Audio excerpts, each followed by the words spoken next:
Hey now, it's Sharon, and I'm back to share another idea on how to reform the police. If you're new to the channel, I worked for 20 years for a southeastern city in the US. I also was in the military. I'm sharing my experiences, perspectives, and opinions on what I experienced and saw during my military career and policing. I share these ideas on reforming the police, and it starts on an individual basis. That's why I use myself, and I share some of my experiences on what happened and how I saw things. And I'm sure the perspectives are different from different groups, gender, age, race, if you will, have different perspectives. So I'm sharing this in hopes of sitting at the table, which is this channel, and sharing ideas on how to reform the police. And with that being said, there was a struggle within me, a fight within me on a weekly basis. I would go to work as a police officer and I have to disconnect my mind and my heart because I was policing. They say be objective, not subjective. And then I'd go to church where they were teaching connect your mind and your heart. That was a fight for me. I'm going to church to learn about ruling from my heart, if you will, making decisions based on what's in my heart. Excuse me. And my faith talked about being my spirit being sealed with the Holy Spirit, and that the Holy Spirit helps me make good decisions, if you will, and things of that nature. But then when I go to work, I have to disconnect my mind from my heart. I can't allow personal feelings and opinions to negate or blind me to the facts, if you will. And so I found that to be a struggle at times, because then this thing called discretion would kick in. And like I said, it was a fight at times within me. The indoctrination of policing, coming in and we're going to get these bad guys, and the idea of fighting crime. And then come to find out, we were crime fighters maybe 50% of the time, and that's pretty high.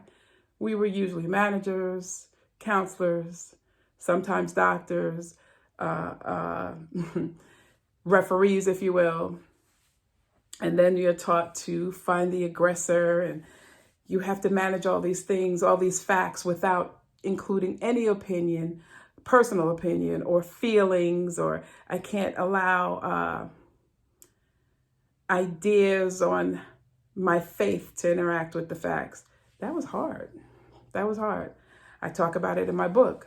And so I think that's a struggle especially for officers that claim a faith and say it out loud. Because in talking with people that I've worked with, and you hear that they profess a faith, but then you don't see it in their behavior. We used to say there was a lot of preachers and pastors in the police department. And then when you look at their behavior, a lot of people would say, I can't tell. There's something wrong with that then, don't you think? There's something wrong with that if I can't tell. That's a preacher, that's a minister, really? So I would fight with those thoughts.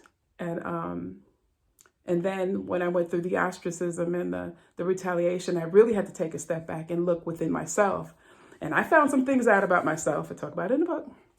And I think if we can get to that space in the hiring process of someone becoming a police officer, or even the career officer, training in place to address some of the questions you might have in your mind when it comes to maybe policy or practices, because I talked about that.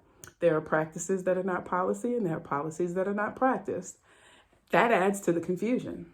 And if we can have a discussion to sort those things out, so to speak, I put a plan together and I discussed that, and there's a way to do it.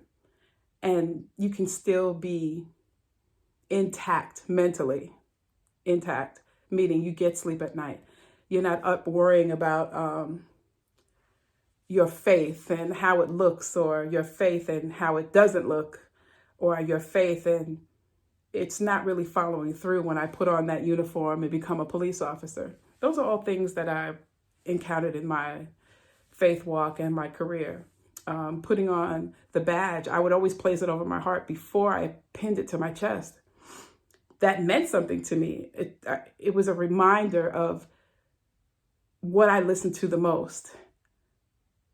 And a lot of people would question that, because then things like, well, what happened with you and the ostracism? Yeah, I was angry. I wanted some revenge, but I never took it, so to speak. I never did anything to get back at those folks. But I did write about my experience and my experience with those folks.